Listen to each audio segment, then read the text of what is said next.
Pô, Diogo, terreno de marinha, acho que quase ninguém sabe, né, cara? É meio difícil, não é não? É um tema complicado, né? E é engraçado porque o tamanho do litoral brasileiro é assustador, né? Imagina o que a gente tem de terreno de marinha aí em todo esse litoral. Então, assim, é curioso porque é um tema que fica, às vezes, um pouco esquecido, mas que ele faz parte da rotina Sim, imobiliária, né? Principalmente nas áreas litorâneas. Mas tem imóvel da União, não só terreno de marinha, pelo Brasil todo. sim.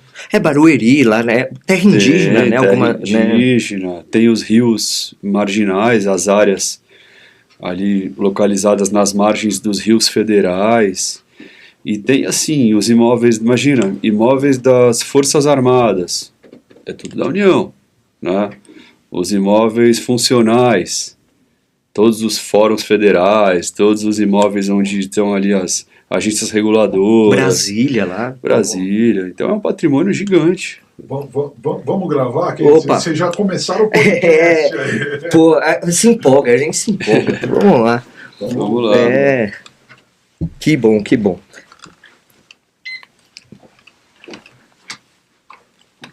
Pô, eu sempre me enrolo com esse filme. Vou inverter. Pode inverter. Vou inverter. Pode inverter que não tem. Não tem. Não vai sair na orelha errada, né? Não vai. Maravilha, vamos lá então. Então deixa eu pôr a musiquinha.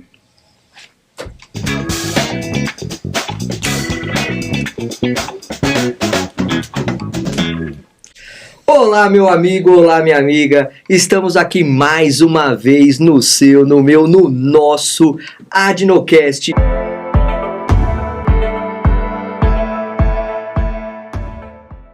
O podcast da Adnotar, da nossa Academia Nacional de Direito Notarial e Registral. E hoje eu estou com um grande conhecedor dos litorais do Brasil, dos terrenos de marinha, de tudo que envolve esse tema que parece que é muito estranho, parece que é muito aleatório, mas que é muito importante e tem uma incidência prática incrível. É o Diogo Levi. Tudo bem, meu amigo? Tudo bom, Jorge? Prazer estar aqui com você, tratar desse tema aí que é tão caro aí para o direito imobiliário. E vai ser muito bom bater esse papo. Com certeza. Muito obrigado pelo convite. Maravilha. Ó, vou fazer aquela apresentação formal, porque o Diogo Levi tem um currículo aqui maravilhoso. Ó. Ele é advogado, pós-graduado em Direito Imobiliário pela PUC de São Paulo. Ele também, olha só, fez também uma pós-graduação, né, no Program on Negotiation pela Harvard Law School. Também tem pós-graduação em Direito dos Contratos pelo Instituto Internacional de Ciências Sociais, professor de diversos cursos de pós-graduação em Direito Imobiliário, diretor regional do IBRADIM, do Instituto Brasileiro de Direito Imobiliário, lá na Baixada Santista, e é presidente da Comissão de Direito Imobiliário da OAB Santos. É bastante coisa, hein? É tudo voltado para o imobiliário, né? Imobiliário puro. Que maravilha. E como que é essa gestão aí, IBRADIM, OAB, como que você direciona tudo isso? Pô, Jorge, eu comecei a gostar muito do imobiliário quando eu devia ter, sei lá, uns 23, 24 anos de idade, assim, recém-formado. E aí eu trabalhava no escritório que caiu lá uma incorporação mal sucedida, sabe? E então era um esqueleto, um prédio que não foi finalizado, uma confusão daquelas, assim, que aí a incorporadora tinha quebrado, a gente teve que constituir lá a comissão de representantes e tal. Eu falei, caramba, esse negócio é legal de direito imobiliário. E comecei a tentar entender, né, começar ali a estudar e tal. Aí no paralelo, como eu sou de Santos, a gente mexia muito com áreas portuárias, né? Isso envolve muitos terrenos de marinha. E aí também tinha uma determinada área lá que tinha várias regularizações a serem feitas.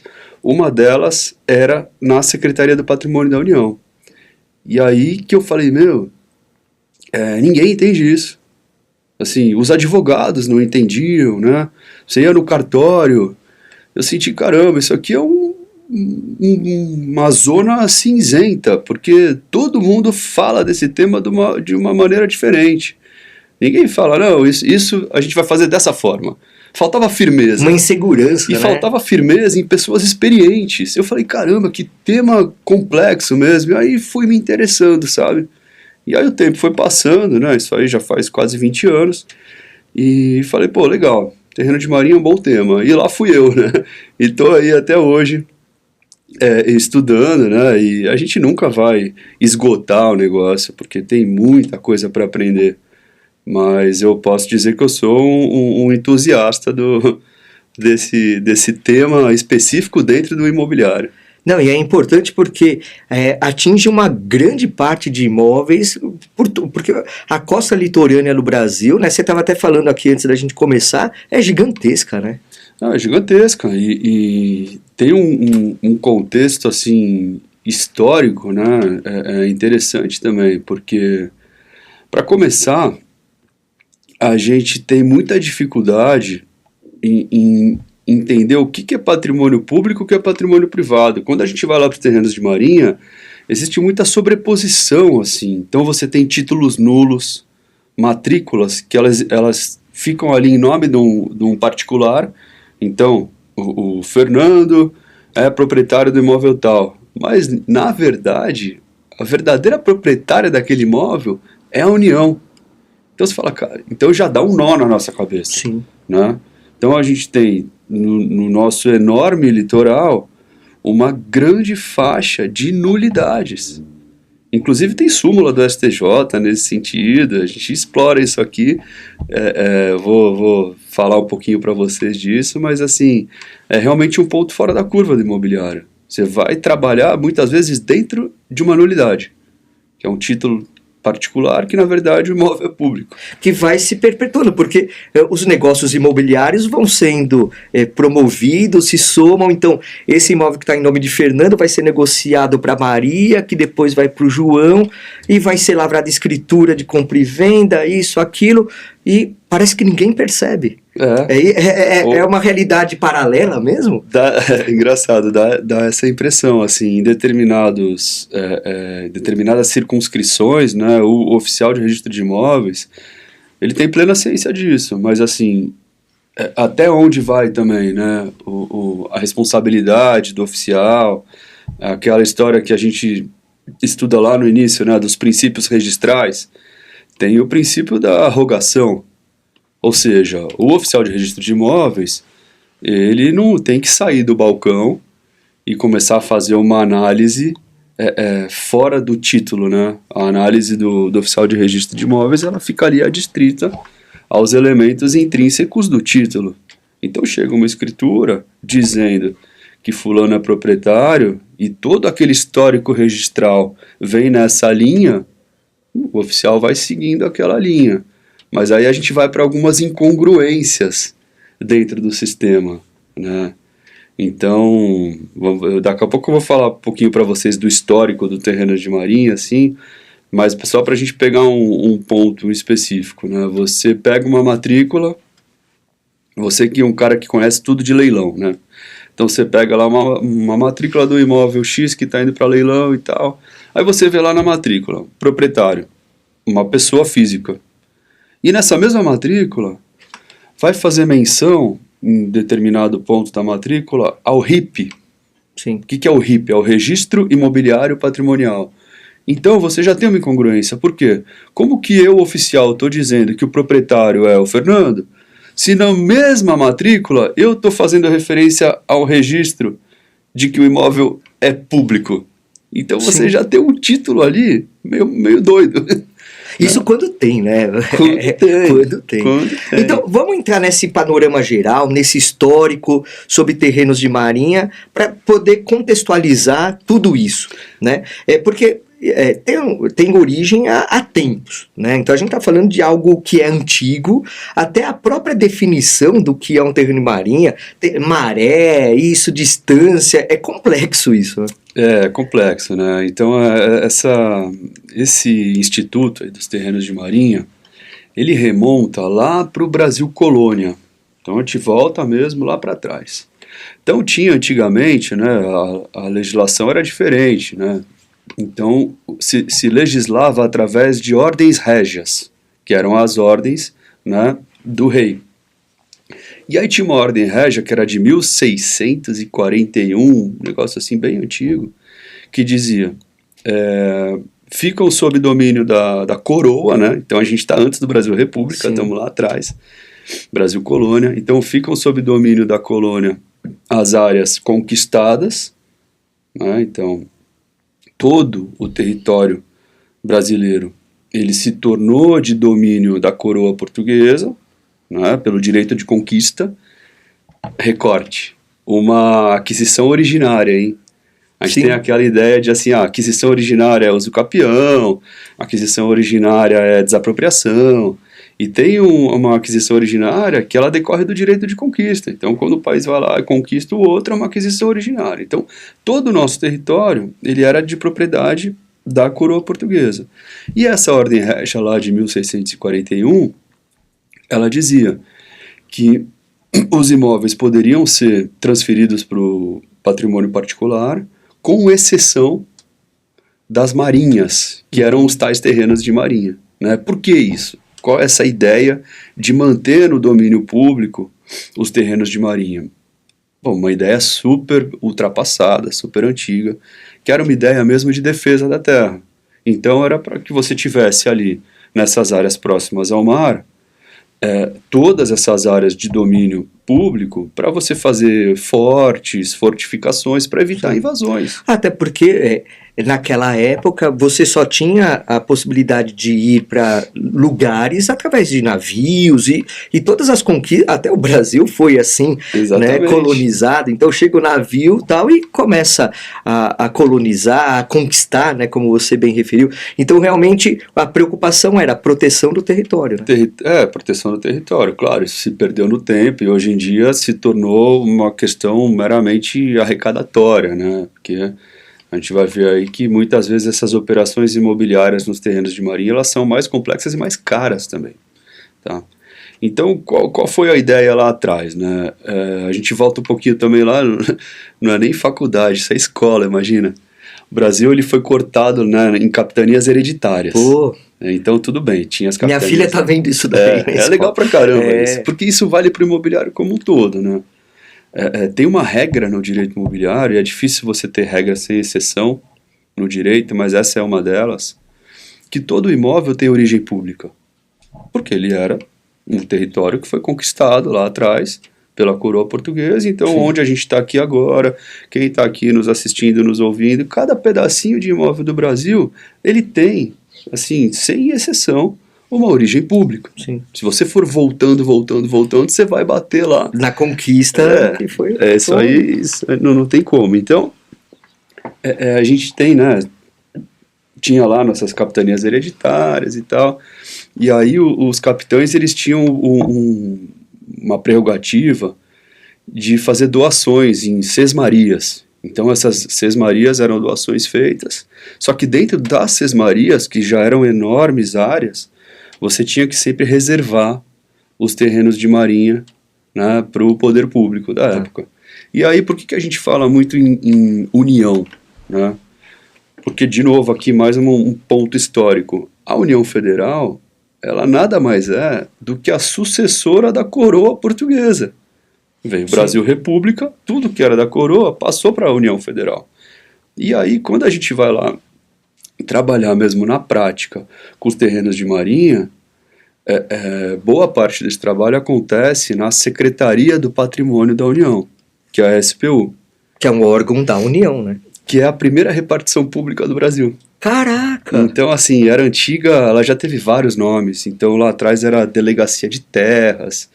Então, quando teve a Lei de Terras lá de 1850, né, que todo mundo do imobiliário conhece, isso tudo já acontecia lá na SPU, né, que ela foi mudando de nome. Então é interessante, porque na SPU, principalmente na SPU do Rio de Janeiro, pô, eles têm um arquivo maravilhoso, assim. Tem cartas antigas de sesmarias, escrituras antigas, e é bom, né, eu acho interessante no imobiliário como um todo, a gente entender um pouquinho lá de trás também, para tentar entender por que as coisas estão assim hoje em dia. Que Porque às vezes você vai, na prática, no frigir dos ovos, pegar aquele monte de documento, aquele monte de coisa, é importante você saber por quê. Sim. Né? Por que aquele imóvel é considerado público? Né? Por que eu vou ter mais trabalho numa regularização? Por que eu talvez tenha que discutir com a União se aquela área é ou não pública? Né? Isso tudo tem uma causa. É legal a gente voltar para entender o porquê das coisas. Eu sempre gosto de dar uma...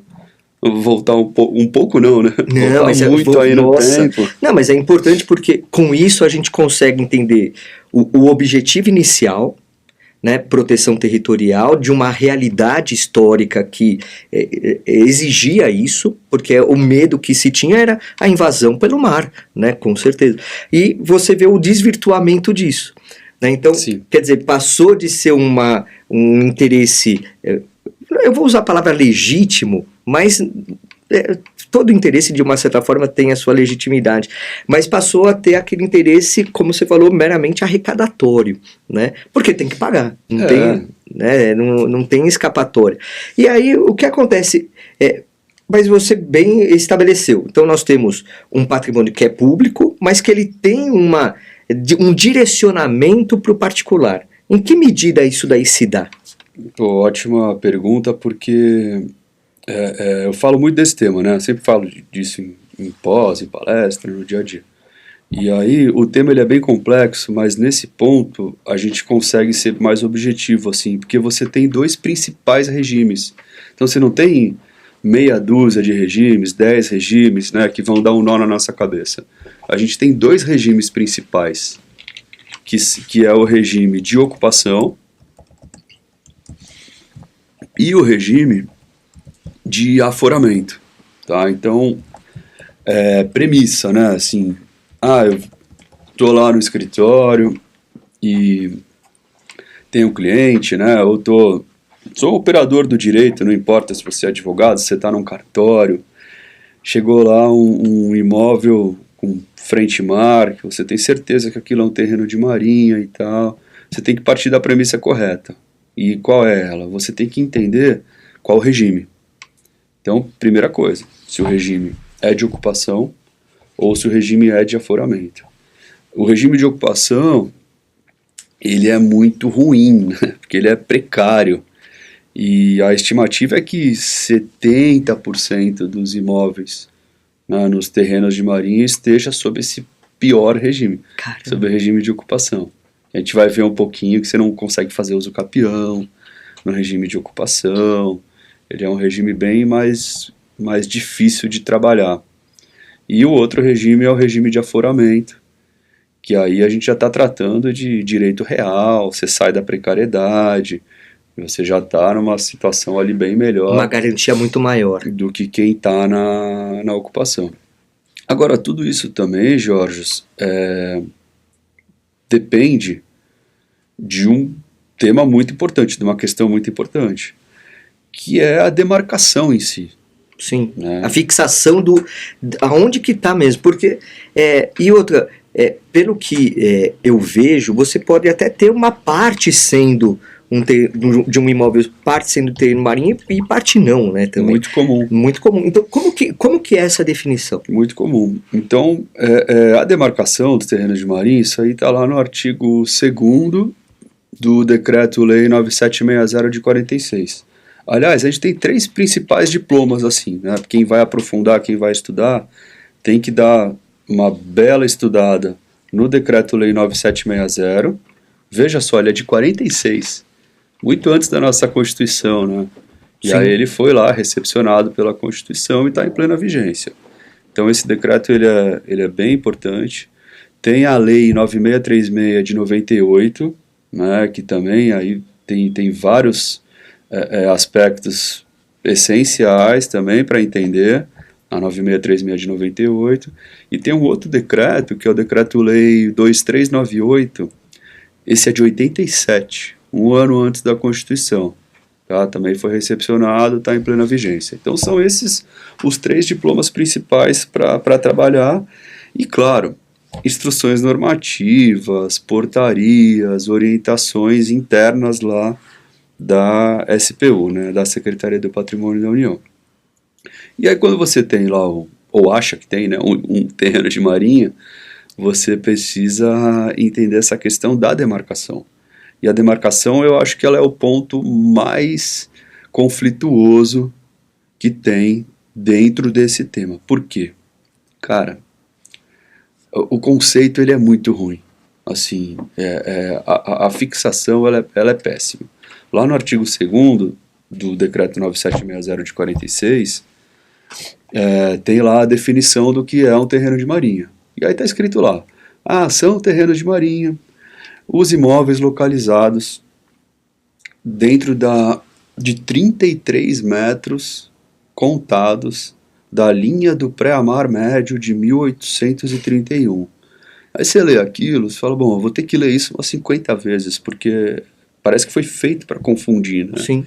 Então a gente tem, né, tentando aqui resumir esse negócio, a gente tem a partir da linha do pré-amar médio. O que é linha do pré-amar médio? É a linha das marés altas.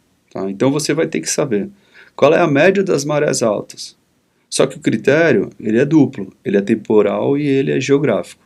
Então, qual é o critério temporal? Qual é o critério geográfico? São os 33 metros, tá? Contados da média dessas marés altas. E a questão temporal é o grande problema. Por quê? Porque é do ano de 1831. Quer dizer, os registros, né? É difícil ter registro disso. Então, como é que você vai saber qual era a média das marés altas lá em 1831? Não adianta você hoje, numa perícia super complexa, mas com a tecnologia atual, você ficar lá analisando todo o comportamento das marés durante o ano de 2025, agora, por exemplo, para a partir disso tirar a linha. Vai estar errada, Claro. porque tem que ser 1831, e isso tudo muda. Então os Não, peritos... propriamente o aquecimento global, os degelo, isso tudo mexe com os oceanos, que vai mexer, em última análise, com a maré, não é? Tudo é muito difícil. Então, tem várias teses, né, que chegam na conclusão de que é impossível a fixação perfeita disso. E a gente tem perícias bem complexas, porque elas envolvem estudos em oceanografia, topografia, né, toda essa questão das marés e tal. E aí, para fazer um cálculo regressivo, para conseguir voltar lá em 1831 para identificar qual é o ponto a gente chama de LPM, linha do pré-mar médio, né, para ficar mais fácil. Tá. Para achar a tal da LPM, para partir da LPM pegar 33 metros em direção ao continente, e aquilo tudo ali vai ser terreno de marinha. É coisa de doido. Sim. Né? Então, assim, as perícias são muito complexas, tá? E tem muita demarcação errada. Tem muita demarcação errada. E dentro desse tema de demarcação, além da parte de demarcações erradas, que não vou dizer que tudo é discutível, mas algumas são realmente muito ruins, e aí a União acha que ela é dona de não sei quantos 1000 metros, e na verdade ela tem 10, 20% daquilo, ou nada. Ou nada. Muitas vezes essa demarcação, ela vai acabar na própria praia. Ou na avenida que, né, a avenida que tem ou na num praia, jardim de praia, ali ela não vai chegar na cidade, Sim. não vai chegar nos prédios e nas casas. Porque você pega 33 metros, não é tão considerável assim. Então, Né? Então você pega, por exemplo, vamos pegar Praia Grande, que tem uma extensão de faixa de areia maior. Né? Porque se você pega, por exemplo, Praia do Tombo, no Guarujá, é diferente. sim. Né? Você já tem uma restrição, né, de faixa de areia que vai comprometer os 33 metros. Exato. Né? Pô, já vi que você entende de praia, hein? Pô, eu frequentava a Praia Grande desde criancinha. Pô, surfava lá na Praia Grande. Então conhece. Pô. Pouquinho. Mas tem isso, o recorte litorâneo é diferente, né? É diferente. E as demarcações, imagina, eu falei para vocês aqui de uma ordem régia de 1600 não sei quanto. Tem pouca demarcação realmente feita no Brasil até hoje. E aí entra um tema que esse tema é bem delicado. O que a SPU faz? Ela presume determinadas linhas. Então a gente tem dentro de toda essa complexidade aí dos terrenos de marinha, algumas linhas consideradas e assim confessadas pela União que são presumidas, o que é ilegal. Sim, Porque o Decreto-Lei 9760 de 46 com a Lei 9636 de 98 traz diversos critérios para que uma demarcação seja considerada legal. sim. Então você precisa fazer audiências públicas, você precisa chamar o município, você precisa notificar pessoalmente cada um dos titulares daqueles imóveis. O Tá. contraditório aí Para o sendo observado. contraditório, você tem que ter procedimento administrativo com discussão na via administrativa e tal. É um trabalhão. Então, Assim. e o próprio critério para fixar a LPM é objetivo, ainda que é horrível, Perfeito. né? Então, assim, não dá para você falar, é aqui. Não, você tem que ter todo a linha pré-amar lá do ano, o 33, mas... Então, a objetividade, né, é ruim o critério? É ruim, né? A dificuldade de se gerar, mas é objetivo, né? Então não tem como presumir, né? Exatamente. Aí você falou da objetividade, me lembrou de um tema interessante do STJ. Alguns anos atrás, isso já faz algum tempo, o STJ começou a acolher uma tese que era uma tese com uma ideia assim implícita de vamos simplificar esse negócio. Vamos simplificar essa linha, porque ninguém sabe onde ela começa, onde ela termina e tal. E aí, alguns processos vinham com uma tese da chamada linha do Jundu. Jundu é aquela vegetação rasteira, bem típica do litoral. A gente está na praia, tem aquela vegetaçãozinha rasteira e tal. E aí, com base em alguns laudos, concluíram que onde começa o Jundu seria a linha do pré-amar médio, como uma forma de facilitar. Só que se você sai do critério legal, como você bem colocou, é objetivo, você pode gerar mais danos ainda aos particulares. Porque às vezes se você pega a tal da LPM lá nessa vegetação e traça os 33 metros, a área da União poderia até aumentar. Sim. Né? E esse critério não está na lei. O critério da lei é difícil, é 1831, é complicado.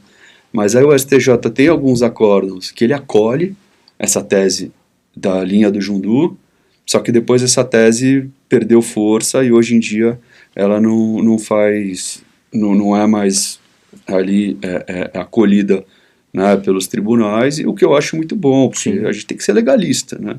No Estado democrático ter direito, o direito não pode ficar de fora.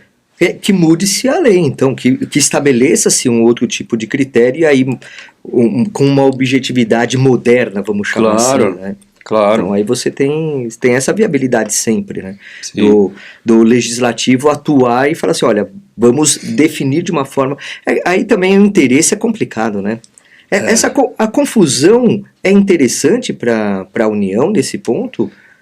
A União ela fica numa posição assim confortável, né, porque muitos imóveis ela não demarca, mas ela, se você quer fazer, por exemplo, um uso capião, né, é natural, faz parte do procedimento, seja no judicial ou no extrajudicial, chamar os entes públicos, né, e aí a União ela vai lá e manifesta interesse. Então você, vou fazer uso capião aqui do imóvel na praia. Aí a União entra nos autos, no processo judicial, e fala, olha, eu tenho interesse, a competência já vai ter que ir para a Justiça Federal para discutir, ela vai trazer lá um mapa, tal, uma demarcação dela, e vai querer que essa usucapião seja improcedente, né? Porque você não pode usucapiar bens públicos. Bens públicos são usucapíveis, né? São imprescritíveis, não corre prescrição aquisitiva contra o patrimônio público. Então a União vai lá no judicial, por exemplo, e vai dizer, não, esse imóvel é um terreno de marinha, bem público, você não pode usucapiar. No extrajudicial, tem até já um procedimento específico, né, você pede uma certidão de domínio para a União, para ela também se manifestar dentro do procedimento do usucapião extra. Então, a União ela fica ali numa posição confortável, porque os imóveis ficam sob domínio dela, né, ela vai cobrar ou a taxa de ocupação ou o foro, que a gente vai falar um pouquinho, vai cobrar os laudêmios nas transferências, então ela vai gerar receita, né? E mexer com o patrimônio público é sempre delicado, né? Você tem lá toda uma estrutura da SPU, você tem as consultorias jurídicas, a Advocacia Geral da União, E tem muita discussão, Até porque ele não é um direito disponível da Então. União propriamente, né? Eles têm que agir dentro da legalidade também e vão proteger sempre o máximo que puder, né? Então, é isso que acontece. E isso acaba gerando, né, muitas vezes, um problema grave no desenvolvimento de áreas litorâneas. Por quê? Os imóveis... Litoral tem muito imóvel irregular, todo mundo Sim. sabe disso. E imóvel irregular, acabou, né? Você não tem acesso ao crédito, são imóveis que você não consegue ali financiamento. Então, por exemplo, um terreno de marinha em regime de ocupação, você não vai financiar um imóvel desse nem pela Caixa, nem pelo Banco do Brasil, assim. As instituições financeiras públicas não financiam. As privadas, às vezes. Então você já não está numa situação muito cômoda em relação ao acesso a crédito. Sim. E o mundo gira na base do crédito. Claro. Né? Então você já tem um problema grave aí no desenvolvimento. E a União, ela é briguenta, assim, né? A União, ela não abre mão. E claro, bem público você só pode vender por lei específica, né? Tem toda uma questão da responsabilidade de quem está do outro lado, Claro. né? Então, Secretário do Patrimônio da União, AGU, eles defendem com unhas e dentes. Então, tem que fazer assim, pô, numa due diligence de terreno de marinha, ela é bem mais complicada. Então, e aí você já tocou no ponto que eu queria chegar, porque os cuidados nessa aquisição, porque a gente tem imóveis irregulares e essa irregularidade parte muitas vezes da inexistência da informação de que aquele imóvel faz parte, em todo ou em parte, de uma área de marinha. Então, a due diligence que deve ser feita não se restringe à análise da matrícula também, né? Como que é essa complicação? Quais cuidados tem que ter? Exato. Então, aí a gente tem algumas situações, né? Tem esse imóvel, esse exemplo do imóvel, que a matrícula dele não fala nada. Esse é o mais perigoso. Sim. Né? Porque as transferências, elas vão ocorrendo, só que você tem ali o tal RIP, o Registro Imobiliário Patrimonial, na SPU. Então, às vezes, esse imóvel já passou por 3, 4 pessoas e ele está lá na SPU em nome de um antecessor, fazendo o quê? Gerando o quê? Gerando passivo. Sim. Né? Gerando Ainda passivo. que não sejam altos os valores, né? Porque pelo menos o que eu tenho observado, quando acontece de ter imóveis que eu venha a fazer leilão que tenham, que estejam em áreas de marinha, né, no terreno de marinha, os débitos que existem não são tão elevados assim, né? Tem alguns casos, porque aí você vai trabalhar com a ideia da fração ideal, né? Então a União, ela avalia, a SPU avalia o terreno, e aí você tem um apartamento que equivale a uma fração X do terreno. Sim. Então não é nada muito substancial. E foi interessante você ter falado isso. Até 2015, a base de cálculo de todas as cobranças da SPU, taxa de ocupação, foros e laudêmio, elas eram de terreno mais benfeitorias. Então era muito mais pesado. Sim. Né? O cara compra o terreno por 1 milhão, constrói uma benfeitoria de 10 milhões em cima daquilo, base de cálculo era 11. Aí, em 2015, teve a Lei 13.139, que falou, olha, não tem mais condição, né, da União receber uma receita sobre investimento dos particulares. Estava muito errado isso. Sim. Até porque é terreno de marinha, não é benfeitoria, não é? Não, o terreno ele pode até ser público, mas o investimento não é. E aí veio 2015 e aí entrou uma vírgula lá, excluídas as benfeitorias, tá, né, no dispositivo, dizendo que que a União não só pode como deve fazer as cobranças, mas tem que excluir as benfeitorias da base de cálculo. Aí reduziu pra caramba. Sim. Fez uma bela redução nos valores. O que continua bem pesado? Uma casa, porque é o terreno todo, né? Então se não é fração ideal, se não é apartamento, então se é uma casa, o valor pesa. E claro, estruturas náuticas, marinas, terminais portuários, hotéis, aí por aí vai, tem um monte de imóvel que aí às vezes tem uns passivos bem assustadores lá na SPU, tá? Então vai depender realmente do caso. Mas voltando para o nosso exemplo, você vai pegar um imóvel lá que na matrícula não diz nada. O que pode acontecer, né, se a due diligence ela é mal feita? O comprador está lá 3, 4, 10 anos no imóvel e de repente o imóvel dele é penhorado. Penhorado por quê? Porque a União não está recebendo, ela tem lá um cadastro, e aí ela não conseguiu receber nada de quem consta como titular daquele cadastro, ela vai no próprio imóvel. Sim. Né? Uma execução fiscal tramitando lá na Justiça Federal, chega uma hora que Exato. tem hora. E interessante, execução fiscal, né, de um crédito não tributário da União. Então, a taxa de ocupação, o foro, o laudêmio, elas são cobradas através de uma execução fiscal, mas é uma exceção, porque a natureza jurídica não é tributária. Olha que interessante, a natureza jurídica dessas cobranças, né, da União contra os particulares, ela tem realmente natureza civil. Então é uma relação civil entre poder público e particular.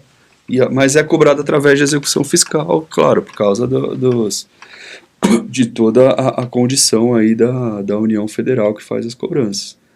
Mas isso acontece, tem alguns imóveis, principalmente, isso acontece com apartamentos também, que você faz um estudo de cadeia dominial lá para trás, e aí você vê que tem 5 laudêmios em aberto.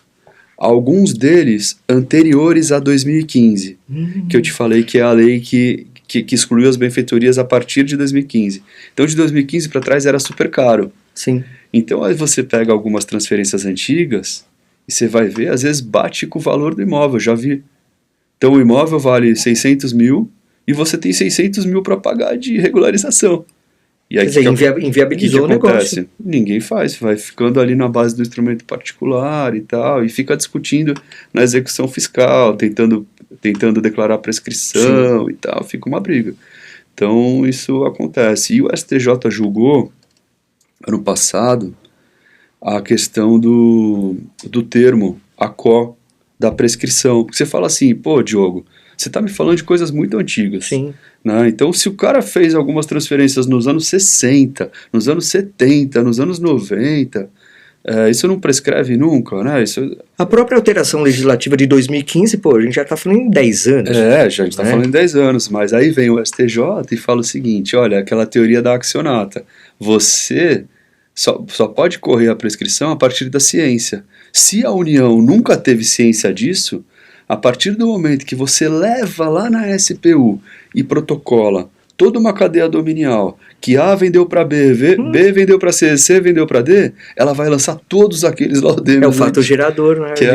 Como que ela ia cobrar se ela não sabia? Sim. Entendeu? É porque é uma obrigação de comunicação que o particular tem para bater na... Tanto é que no site da SPU, o site da SPU funciona bastante, funciona, né? Melhorou muito. Eu sou da época que a gente tinha, cada transferência, a gente tinha que entrar com mandado de segurança, senão não passava pro nome do comprador. Putz, é complicado. E era tudo no papel. Cara, tinha que ir lá na própria... Mas hoje pelo site você consegue até pelo CPF ou CNPJ consultar o número do RIP. Sim, né? ver se tem dívida. Ver se tem dívida e tal. Então eu já tenho... E também até para calcular o laudêmio nessa transferência, já consegue ter essa caracterização. Então bateu lá, comunicar, e aí você tem essa obrigação de comunicar, vai gerar esses fatores. Vai gerar, e obrigação de comunicar também é uma boa expressão que você trouxe, porque acontece isso é algo que assim, passou da hora de alterar essa lei, mas a gente tem a chamada multa de transferência, né, que ela não é o laudêmio propriamente dito. A multa de transferência, como é que funciona isso? Você tem todo ali um passo a passo na hora de fazer uma transferência do imóvel da União, né? Então você precisa pagar o laudêmio, emitir a CAT, que a gente chama. A CAT é a certidão de autorização de transferência, né? Então é a União te autorizando, porque ela é a dona, então ela te autoriza a fazer aquele negócio ali embaixo do guarda-chuva dela, porque ela é a proprietária. Que a princípio ela teria até um direito de preferência, não teria? Exatamente. Não é? Porque ela fala, não, ó, eu quero pra mim. Exatamente. Vou pegar vamos pegar de volta, né? Que é a preferência, né? Isso mesmo. Quando sai a autorização de transferência, ela implicitamente está dizendo: não vou exercer a minha preferência, né? E você pode transferir esses direitos ao comprador. Tudo bem. Aí o laudêmio está pago, a CAT está emitida, você vai, faz a sua escritura pública e consta bonitinho na escritura pública o número do DARF, do pagamento do laudêmio, o número da certidão de autorização de transferência, obviamente o número do RIP do imóvel, tudo direitinho. E aí você sai do cartório todo feliz, com a sua escritura embaixo do braço, bem que hoje em dia é tudo eletrônico, né? É mais difícil mas você tá lá, você assina eletronicamente a sua escritura, salva ela numa pastinha, e aí tudo bem, vida que segue. O que acontece? Regime de ocupação, por isso que eu falei que os regimes são muito importantes. No regime de ocupação, você tem um prazo de 60 dias para informar a SPU que você fez o negócio, que você foi lá e lavrou a escritura. 60 dias contados de quando? Da lavratura da escritura. Não do registro. Esse é no regime de ocupação. Tá. Lavrou a escritura, no dia tal, você tem 60 dias para informar a SPU. No outro regime, que é o aforamento, você também tem 60 dias, mas 60 dias contados do registro na matrícula. Então tem essa diferença. Sob pena de multa de transferência. E a multa de transferência, ela é uma bola de neve. Então tem multa de transferência, a lei fala em 0,5% ao mês. Tá? Na verdade, ela tem vários percentuais. Isso foi mudando. Há um tempo atrás era 0,05, incluídas as benfeitorias antes de 2015. Depois ela passou para 0,05, excluídas as benfeitorias. Depois ela passou para 0,5%, né, excluídas as benfeitorias. Só que o cara está em casa dormindo e a multa está correndo. Sim, porque é um mês, né? Passa 1 ano, passa 2 anos, passa 3 anos. E a multa tá lá, ó, comendo o patrimônio dele, entendeu? Por quê? Porque ele se sente confortável. Quando você sai do cartório, você fala, bom, acabou, parou por aqui. Sim. Né? Só que você ainda tem uma última pernada, que é a chamada averbação da transferência. Não tem nada a ver com a averbação que a gente está acostumado, de matrícula, mas a SPU chama de averbação de transferência. Então você precisa informar ela que o negócio foi feito. O que está errado. Porque você já informou para emitir a CAT? Ela já autorizou através da CAT. Ela já te deu a guia do laudêmio. Ela vê que foi recolhida, porque ela tem contabilmente como saber, ó, foi paga. Exatamente. Então, automaticamente já teria essa... E nas escrituras, os tabeliões, eles são obrigados a emitir a DOITO, que é a Declaração de Operações Imobiliárias de Terrenos da União. Então, já é mais uma informação também. Sim. Da mesma forma que tem a DOI, que é a Declaração de Operações Imobiliárias, a DOI vai para a Receita, a DOITO vai para a SPU. Então, a SPU está careca de saber daquela autorização, mas tem um dispositivo legal que diz que ela precisa, dentro desse prazo de 60 dias, ser informada novamente sob pena de multa. E a multa corre. Agora, tem tese de defesa por conta dessas... Primeiro a CAT, que ela já teve ciência do negócio ao emitir a CAT, a guia para pagar o laudêmio, o fato de ter a DOT também. Tem tese nesse sentido para poder aplacar essa... Tem tese de defesa e a mais forte de todas é nos negócios não onerosos.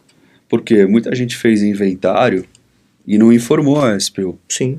Né? E aí são coisas bem antigas que o cálculo da multa de transferência fica gigantesco, né? E a SPU, ela lança mesmo. Ela lança automaticamente no sistema. E aí vem multas grandes. E aí, como é que... Né, aí a tese, e eu acho essa tese muito boa, é no sentido de, principalmente os não onerosos. Então, sucessão, inventário, doações e tal, é o que vem, assim, com melhor acolhimento na jurisprudência. Os negócios onerosos são mais difíceis de você derrubar. Tá. Falando nisso, eu quero fazer um parênteses aqui para poder falar sobre aquisição de imóveis em terrenos de marinha por meio de leilão e com relação a essa realidade dos débitos passados, porque você trouxe uma questão interessante. A natureza jurídica não é tributária. Exato. A natureza jurídica é civil, tanto do que vai ser pago em razão do regime de ocupação, como do aforamento e também do próprio laudêmio. Então a pergunta vai ser a queima-roupa, né? Quando a gente pensa em débitos tributários sobre imóvel que é levado a leilão, nós temos uma premissa de subrogação. Né? E aí a premissa do 130 parágrafo único do CTN, que é expressamente, que estabelece de forma expressa. Nós temos agora recentemente para a IPTU um posicionamento do STJ num tema repetitivo, no 1134, que fala, ainda que esteja no edital, não vai pagar, o arrematante não paga IPTU pretérito, foi um trava-língua aqui agora, o IPTU pretérito da arrematação, e você tem o 908, parágrafo 1º do CPC, que fala que as dívidas que recaem sobre o imóvel, os créditos que recaem sobre o imóvel, inclusive os de natureza própria ter rem, se subrogam no produto da arrematação. Então eu te trouxe esse arcabouço aqui para te perguntar realmente. Então o arrematante está blindado desses custos que podem ser gigantescos com relação a anteriores transmissões que não foram dados conhecimentos, a essa multa, os laudêmios anteriores, o foro que também pode ter sido lá, está em aberto. Como que fica essa questão para o arrematante? Olha, Jorge, no meu entendimento, enquanto não vier um acordo do STJ, como veio esse do 130 do CTN, falando expressamente sobre IPTU, a gente ainda fica numa zona cinzenta. Porque isso é coisa do ano passado, né? Ou desse ano até esse do IPTU. Esse aí foi uma festa quando saiu. Todo mundo falou, caramba, finalmente, né? Porque essa questão do IPTU... Porque já estava consagrado isso, né? Mas precisava de realmente pontificar. Ele solidificou, foi excelente. Em relação a esses créditos não tributários da União, se o valor não é muito alto, o que vai acontecer assim na prática? Vai estar em nome lá do antecessor, a União vai ficar cobrando do antecessor e não vai ter problema nenhum, ele vai ficar lá brigando nas execuções fiscais, e isso aí não é nenhum grande risco para o arrematante. Agora, se o valor é muito alto, né, a União pode vir a penhorar o imóvel depois lá na frente, alegando que ela tem um crédito propter rem.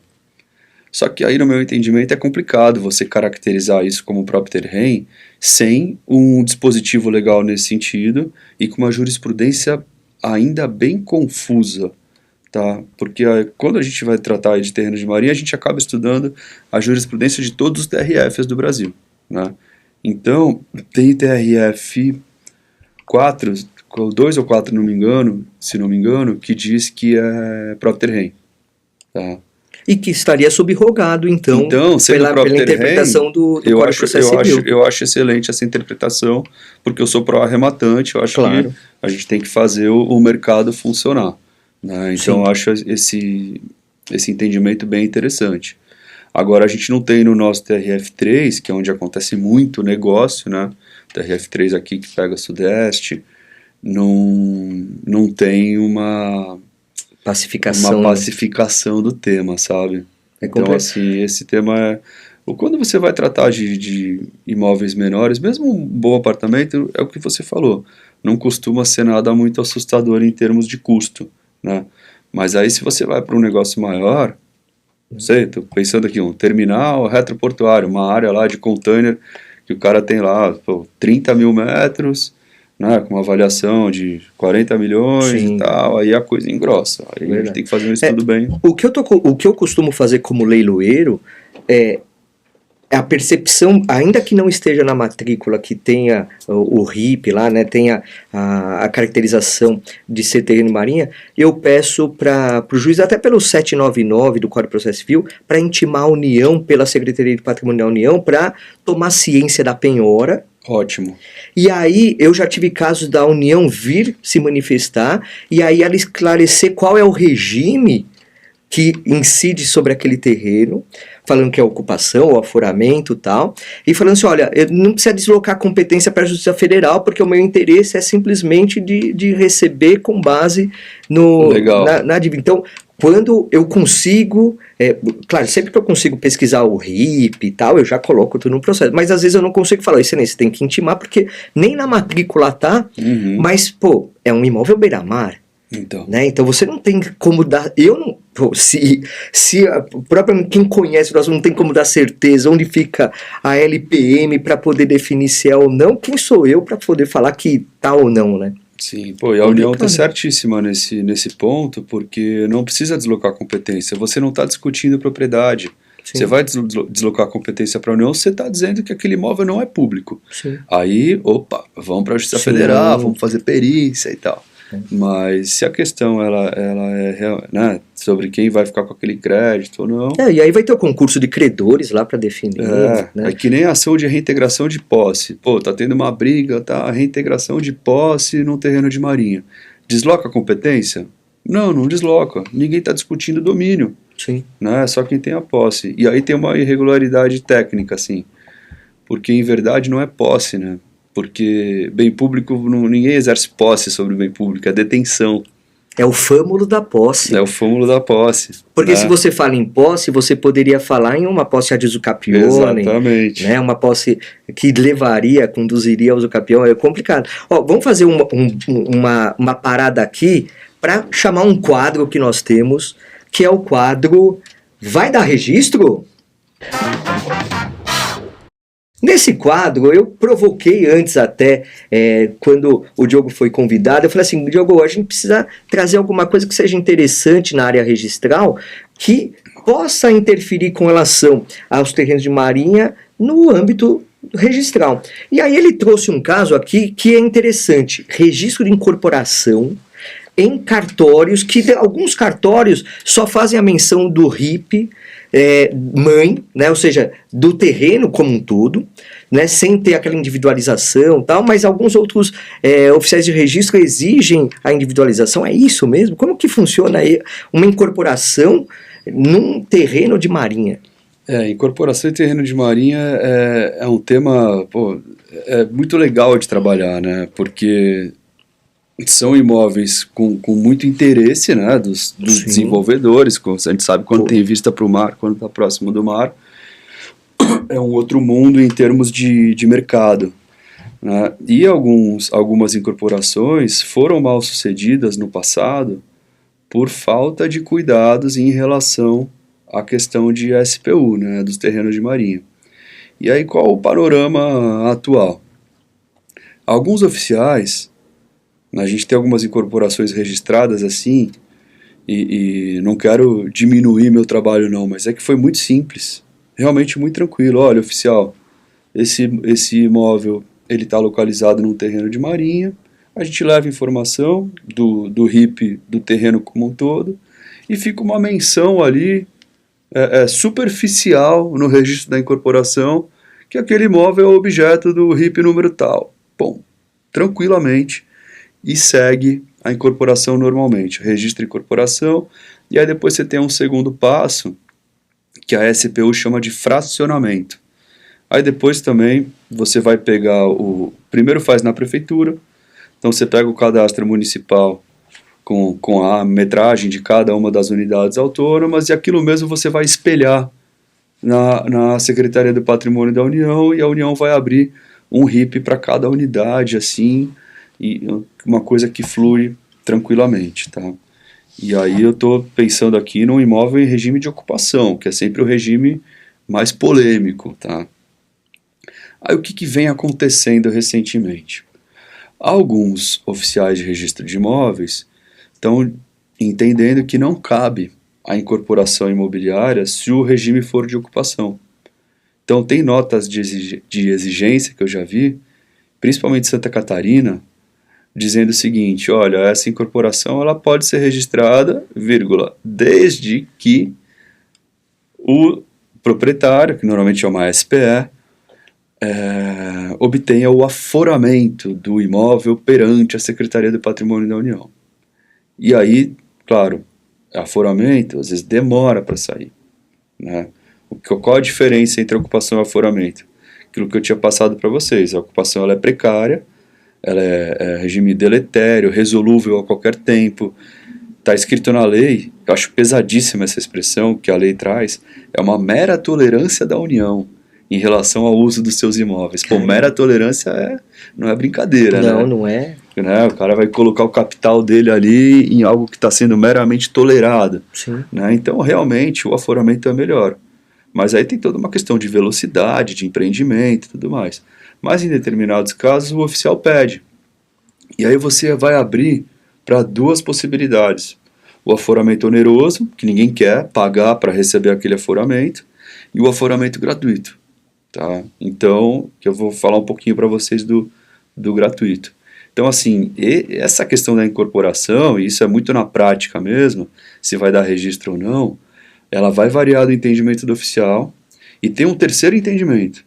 Tem oficial que diz assim, eu registro a incorporação no regime de ocupação, mas eu só registro essa incorporação se dentro dessa matrícula, onde tem o regime de ocupação, uma parte do imóvel seja privada, que é chamada área alodial. Então a área alodial é essa área contígua à área pública. Então tem oficial que fala o seguinte, se a área for 100% da União, não faz. Eu não faço, desde que esteja forado. Mas eu faço na ocupação se você tiver um pedacinho, nem que seja 1% do terreno de área privada. Então a gente tem aí 3 entendimentos. Agora, é legal, tem base legal para, ou é possível discutir, porque realmente aceitar uma incorporação sob o regime da ocupação, ainda que é precária e tal, para o incorporador é o melhor dos mundos, porque ele consegue dar vazão. Sim. Né? E ele acaba repassando. Isso daí gera um problema de informação relevante. Opa! Diago. E aí, eu tenho uma formação forte em direito do consumidor. Caramba, já sei o que você está pensando. Não é? Porque imagina, a incorporadora faz, vende, eu adquiri, sem uma informação adequada, e aí vem a União e fala o seguinte, opa, vem cá, é meu, tchau, 30 dias para sair, eu não sei qual é o prazo exatamente, tal, mas é precário, você tem o fâmulo da posse, mera detenção, tal, tchau, rispa daí que eu quero para mim. E o dinheiro, porque quem compra, a gente tem uma premissa da propriedade, da perpetualidade da propriedade, tanto que ela é passível de sucessão, obviamente, então a gente fica numa situação complexa pela falta de informação. Né? A gente sabe, assim, até por uma questão política, né, que a União não vai retomar um prédio, ela não vai pedir o prédio de volta, até porque ela teria que indenizar as benfeitorias. Então olha só, olha que ponto legal que você chegou, eu vou até tratar de um caso prático aqui. Como o imóvel ele é público, eu sempre falo para meus clientes, como a gente trabalha muito com áreas assim maiores, eu sempre falo, olha, muito cuidado com o terreno vazio. Porque a União, se você tem um terreno vazio, em terreno de marinho, em regime de ocupação, a União pode retomar esse imóvel. Aí você fala assim, mas tudo bem, o terreno é meu, ela vai me desapropriar, vai me indenizar. Ela não vai te indenizar porque o imóvel já é dela, entendeu? Sim. Isso aconteceu em Santos, com umas obras viárias, e tinha vários terrenos ali que eram interessantes para passar o sistema viário em regime de ocupação. A União foi lá e falou, passe isso para cá.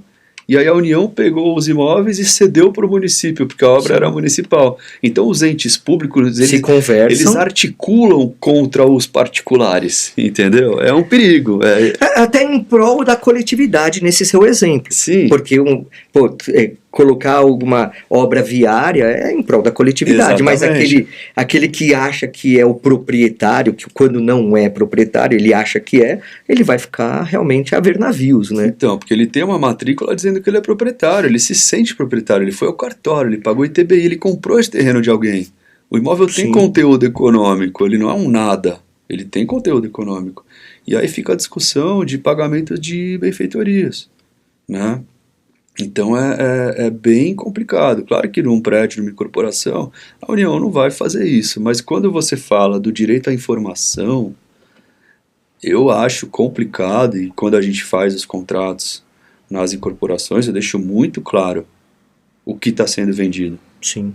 Isso tem que ser, porque às vezes o cara ele acha que ele está comprando uma propriedade e ele está comprando um regime precário. Ah, mas não tem prejuízo, né? Porque a União não vai retomar. Não tem prejuízo em tese, ele vai ter que pagar a taxa de ocupação anualmente. A cada transferência ele vai ter que pagar o laudêmio. É engraçado que o laudêmio, o ITBI quem paga é o comprador, né? O laudêmio quem paga é o vendedor. O laudêmio incide na transferência. Mas pode ser negociado para o comprador, né? Entre eles, particulares. Entre eles, né? Mas para a União, o devedor o responsável tributário. Não, eu ia falar responsável tributário, mas não é tributo. Mas o responsável é o vendedor. Mas assim, incorporação em terreno de marinha é muito legal, porque tem algumas especificidades importantes. Então, Santa Catarina está criando algumas dificuldades. O Código de Normas trouxe essa ideia de que, se tiver área alodial, se tiver área privada, dentro ali daquela área em regime de ocupação, a gente viabiliza a incorporação. Caso contrário, vai ter que ir na SPU obter o aforamento. Maravilhoso. Né? Só que ninguém quer fazer o aforamento oneroso. Todo mundo quer o gratuito, que tem os requisitos específicos. Que a gente vai falar disso, mas deixa eu fechar esse quadro, que foi o Vai Dar Registro? E olha só, eu já vou aproveitar na sequência, porque essa questão do aforamento gratuito você trouxe no Causos do Mundo Notarial e Registral. Que é esse quadro que fala de histórias, de situações que podem se relacionar com o direito notarial e registral, que são curiosas, são até às vezes engraçadas, mas que são práticas. Eu acho que isso que é interessante. É a história vivida. E justamente você está trazendo a questão do aforamento gratuito, né? Então, quer dizer, o aforamento gratuito, pelo que eu estou entendendo, Diogo, você está transformando um regime de ocupação em aforamento, porque isso dá mais segurança para o particular. Exato. Você está saindo da precariedade, daquele regime que é uma mera tolerância, e indo para um direito real, né? Então, com efeitos erga omnes, né? Muito diferente. Então, quem tem aforamento tem o domínio útil. Esse é o nome do direito, né? O domínio útil, que é o mais amplo direito real sobre coisa alheia do ordenamento jurídico. Então não é qualquer coisa domínio útil. Sim. Depois da propriedade é o domínio útil, ele é melhor do que o usufruto, ele é um direito forte, né? Então todo mundo quer sair da ocupação e passar para o aforamento, mas a ideia é passar para o aforamento gratuito. E o aforamento gratuito, a gente tem muito caso de aforamento gratuito, né, no escritório rodando. E você precisa, é por isso que eu acho que eu gosto tanto dessa questão histórica, porque um dos requisitos do aforamento gratuito é uma cadeia dominial que retroaja até a época do decreto-lei, que é de 46. Então você tem que pegar todos os registros antigos e chegar quanto mais antigo, melhor. Então às vezes a gente bate lá nos registros do início do século passado. Você pega coisa muito antiga, né? E aí você acaba entendendo a história fundiária daquele imóvel e daquela região. Sim. Né? Como que tudo foi acontecendo. Então, para o gratuito, você precisa dessa cadeia dominial antiga. Quando você não tem, você consegue, às vezes, comprovar benfeitorias antigas, que na época já tinham algum valor. Então, assim, é um trabalho mesmo de investigação lá para trás, para conseguir demonstrar os requisitos do aforamento gratuito, né? E tudo pela via administrativa? Pela via administrativa, e às vezes, quando emperra no administrativo, um mandado de segurança, judicializa para fazer o negócio andar, né? Porque a gente sabe que a SPU é conhecidamente um órgão com muito trabalho e sem tanta estrutura. Né? Então a morosidade reina. Então a morosidade reina. A gente precisa, às vezes, judicializar. Né? Então o aforamento gratuito é um tema muito legal, assim, tem muito disso. E aí quando você fala nos causos, eu tenho que pensar, porque são tantos, né? Mas tem um que é interessante de demarcação, que é uma área de logística, né? E aí essa área, ela fica na cidade de Cubatão. Cubatão não tem praia, Não tem. mas é repleta de terrenos de marinha. Aí o cara fala, não, calma aí, Diogo. Você tá me falando de praia, Cadê a praia. LPM aí, Cadê né? a LPM aí, né? O que acontece em Cubatão e alguns outros municípios aí do Brasil? É uma região com muito mangue, né? Não tem praia, tem o rio Cubatão, tem alguns outros rios que passam por ali. E esses cursos d'água, em geral, eles recebem influência das marés. Então, você tá lá numa cidade que não tem praia, você vai num dia de lua, que a gente fala, são as marés de Cisígia, né? Uma lua cheia ou lua nova, que tem muita variação de maré. Então você vai lá, é no relógio, né? Tábua de maré é no relógio. Então você sabe que a maré cheia vai ser às 11 horas. Você vai lá no terreno às 11 horas, ele tem uma vala, ele tem um curso, você vê que a água, Subiu. a água engordou ali, né? Ou seja, recebe influência de maré. E a União, muito inteligentemente, fala, não, isso aqui é meu, se tem influência de maré, não não precisa ser praia necessariamente, pode ser um local que tem influência de maré. Sim. Então é interessante. Aí um desses casos em Cubatão, a gente ficou brigando com a União e tal, e aí tinha um monte de cobrança antiga, e aí a gente foi mexer lá no procedimento demarcatório, né? E aí tinha um pedido de aforamento também, era um caso bem complexo. Aí dentro do pedido de aforamento, a União falou assim, não, eu não vou aforar esse imóvel gratuitamente para vocês, porque essa demarcação não foi homologada. Eu falo, opa, se a demarcação não está homologada, você não pode me cobrar nada. Você Sim. está me confessando, você, União, está me confessando dentro de um procedimento administrativo que você não fez o procedimento demarcatório corretamente. Aí a gente foi pegar o processo demarcatório ano 50, mas um negócio tosco, sem notificação pessoal, sem nada, assim, um chutão. Pega o mapa, risca ali e diz que aquilo ali é da União.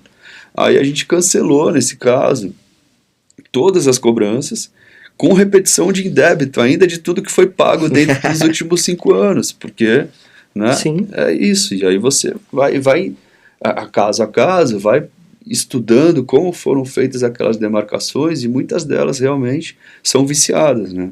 E deixou de ser um imóvel da União, né? Deixou de ser um imóvel da União, toda a transação não paga laudeme, não paga nada. Se quiser fazer uso A garantia da capião, propriedade plena. você pode levar para uma instituição financeira e usar aquilo como acesso ao crédito Sim, e tudo mais. tudo. Né? Isso veio de uma confissão no processo administrativo. Aí a gente falou, opa, vamos começar a olhar isso aqui melhor. A repercussão. Aí Aí você não e- tinha olhado para aquela situação. E porque assim já que tava- você aprende, né? Então Sim. aí você vai aprendendo. Você fala, bom, com todo imóvel eu vou pegar o procedimento demarcatório lá de trás, porque às vezes eu nem preciso trabalhar esse imóvel como se ele fosse um terreno de marinha. Sim. E às vezes ele está sendo trabalhado como um terreno de marinha há décadas. E está todo mundo perdendo tempo e dinheiro. Verdade. Mas esse aforamento gratuito é objetivo, apesar de ser demorado, tudo, esses requisitos que você mencionou, levantar a vida pregressa desse imóvel, antes lá de 45, as benfeitorias, quanto mais antiga melhor, que é a consolidação do quê? Na minha forma de ver, leiga, a consolidação de que aquele imóvel ele já estava destinado ao particular, então não seria aquele caráter que seria da ocupação, e sim consubstanciado no aforamento. Não é isso? Sim. É bem isso É. mesmo. O aforamento gratuito, eu até escrevi um artigo recentemente só sobre aforamento gratuito, que é um tema que eu adoro. E eu falo isso, eu falo que no aforamento gratuito é uma espécie de compensação do poder público pelo fato do particular ter certeza que aquele imóvel era dele, né? Então fala, olha, você não tem que me pagar por isso, porque mesmo assim a União não vai deixar de ser dona. Está protegida, né? Ela tem a proteção dela da propriedade pública, ela vai receber foro ao invés da taxa de ocupação, mas a União não gosta de dar aforamento. Por quê? A taxa de ocupação, ela tem uma alíquota de 2%. O foro tem uma alíquota de 0,6% sobre a mesma base de cálculo. Então é pouco menos de um terço. Sim. Então, na questão da receita... Influencia muito. Então, Aí já perdeu receita porque não pode incluir a benfeitoria de 2015 para cá. Ainda mais a alíquota sendo alterada, pô, com certeza, né? Então, você falou de 2015, é legal isso. Eu gosto de traçar, eu fico com essa cabeça de linha do tempo, né? Porque a gente fica voltando muito. Mas desde que eu comecei a trabalhar bastante com terrenos de marinha, muita coisa melhorou. Então a gente, claro, merece crítica, muita crítica. Mas muita coisa melhorou. A lei de 2015 excluiu as benfeitorias. Depois veio um dispositivo dizendo o seguinte: o aforamento não é um ato discricionário, mas o aforamento é um ato vinculado. Caramba, você tirou a discricionariedade da União e falou em alto e bom som: União, se os meus requisitos estão preenchidos, você vai sim me conceder o aforamento. Sim. Senão eu vou entrar com mandado de segurança. Por isso que cabe o MS, porque é direito líquido e certo. Exatamente. Se não impetra o mandado de segurança, você tem um dispositivo, né, que você coloca lá dizendo, olha... E aí é uma questão também de responsabilidade do gestor, né? De responsabilidade do agente público. Então, o terreno de marinha é legal pra caramba, porque é direito administrativo, né? Imobiliário, conversa com o tributário. As repercussões são gigantescas. Sem ter natureza tributária. Que maravilha. É interessante, tem muita coisa assim que a gente vai aprendendo com o tempo ainda. Ó, esse foi o nosso quadro Causos do Mundo Notarial e Registral. Meu amigo Diogo, olha, o tempo passa, o tempo voa e a conversa tá muito boa, tá muito legal, mas a gente precisa encerrar esse episódio e tem coisa que ficou pra fora, tem coisa que a gente precisa conversar, até porque eu já vou até adiantar alguma coisa que a gente vai falar no próximo episódio que a gente vai também gravar, que é a PEC das praias. PEC das praias, polêmica no ar para o próximo episódio, mas antes de encerrar o episódio aqui, e até te passar a palavra final, a gente criou um quadro aqui final, que é um quadro surpresa que você não ficou sabendo, você não sabe, porque o objetivo é não saber, né, Capobianco? O nosso objetivo é pegar de surpresa porque é o nosso Adnoesc.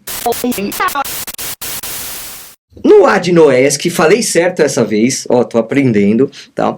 Nós criamos esse quadro com, sabe aquele pinga-fogo, aquele perguntas rápidas, isso, aquilo, para conhecer a pessoa do Diogo. A gente sabe o teu conhecimento maravilhoso sobre questão de terrenos de marinha, tudo, você tá dando uma aula aqui gigantesca, e essas perguntas são para falar a pessoa do Diogo.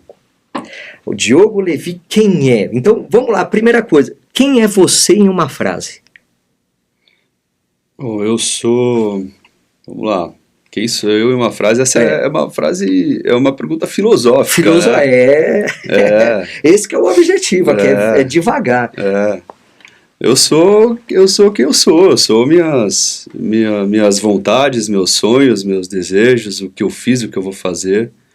Eu não gosto de dizer que eu sou advogado. Eu sou mais do que isso, né? A advocacia é uma profissão. Claro, é super interessante, faz parte do nosso dia a dia, mas eu sou um cara que gosta muito de praia, de curtir, né, de ficar com a família e de tocar aí o dia a dia, mas essa questão é profunda, hein? Gostei. Esse que é o objetivo mesmo. Essa é boa. Né?